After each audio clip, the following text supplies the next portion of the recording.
బీసీలు అంటే సార్ మరి ఎందుకో ఈ ప్రభుత్వాలకు నాట్ ఓన్లీ ఈ గవర్నమెంటే కాదు సార్, ఈ ఒక్క గవర్నమెంట్ కథ కాదు సార్. ఇవాళ బండా ప్రకాష్ గారు డిమాండ్ చేసినా, ఇక్కడ ఉన్నటువంటి బీసీ సభ్యులం అందరం డిమాండ్ చేసినా ఒక సాహేతుకమైనటువంటి కారణంతో డిమాండ్ చేస్తాం.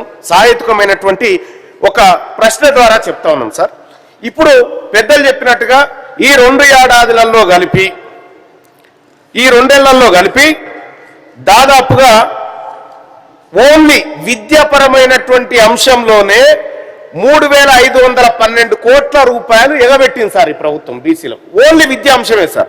స్కాలర్షిప్ల విషయం సార్, పిల్లలు చదువుకునేటువంటి స్కాలర్షిప్ల విషయంలో పోస్ట్ మెట్రిక్ స్కాలర్షిప్లో సార్ 782 కోట్లు ఎగబెట్టింది ఈ 2 ఏళ్లలో.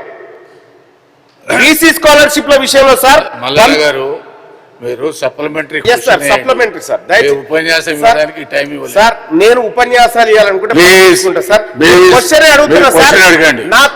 నా క్వశ్చన్ దీంట్లో ఉంది సార్. నేను ఇది కాకుండా వేరే అంశం మాట్లాడను సార్. నేను కేవలం ఇక్కడికే వస్తాను సార్. దయచేసి మీరు పెద్ద మనసు చేసుకొని బలహీన వర్గాల గురించి ఒక అవకాశం ఏంటి సార్. సార్ ఇక్కడ 2014-15లో సార్ మాకు ఎందుకు కావాలి, ఈ ప్రభుత్వం ఎందుకు చేయాలి, మా డిమాండ్ను కూడా తమరి ద్వారా పెడతాం సార్.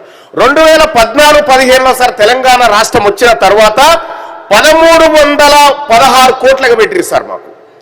ఆ తర్వాత 2015-16లో 1,099 కోట్లు, 2018-19లో 2,468 కోట్లు, ఇట్లా దాదాపు 8,462 కోట్లు ఎగబెట్టిరు. కాబట్టి ఈ ప్రభుత్వము అధికారంలోకి వస్తే బీసీ సప్లాన్ తీసుకొస్తామనేటువంటి మాట చెప్పింది. కాబట్టి ఈ కళ్ళ ముంగట కనిపిస్తున్న సాక్ష్యాలన్నీ సభ ముందు పెడుతూ బీసీలకు సప్లాను అమలు చేసేటువంటి ఇష్టం ఉందా లేదా ఈ ప్రభుత్వానికి, లేకపోతే ప్రభుత్వం ఓపెన్ గా చెప్పేయచ్చు ఇది మీ ప్రభుత్వం కాదే, మీకు మేము నిధులు ఇవ్వదలుచుకోలేదనేటువంటి మాట క్లారిటీగా చెప్తే మేము మమ్మల్ని గెలిపించి ఇక్కడ తోలిచ్చిన ప్రజల కన్నా క్లియర్ గా చెప్తాం. అయ్యా వాళ్ళు ఇయ్యరట్నయ్యా, ఇవ్వడానికి సిద్ధంగా లేరనేటువంటి మాటలను చెప్తాం సార్. ఇక్కడ కళ్యాణ లక్ష్మి పైసలు సార్, పెళ్లి చేసుకునేటువంటి కళ్యాణ లక్ష్మి, ఈ తులం బంగారం దేవుడేరుగా ఉన్న పైసలు ఖర్చు పెట్టలేదు సార్.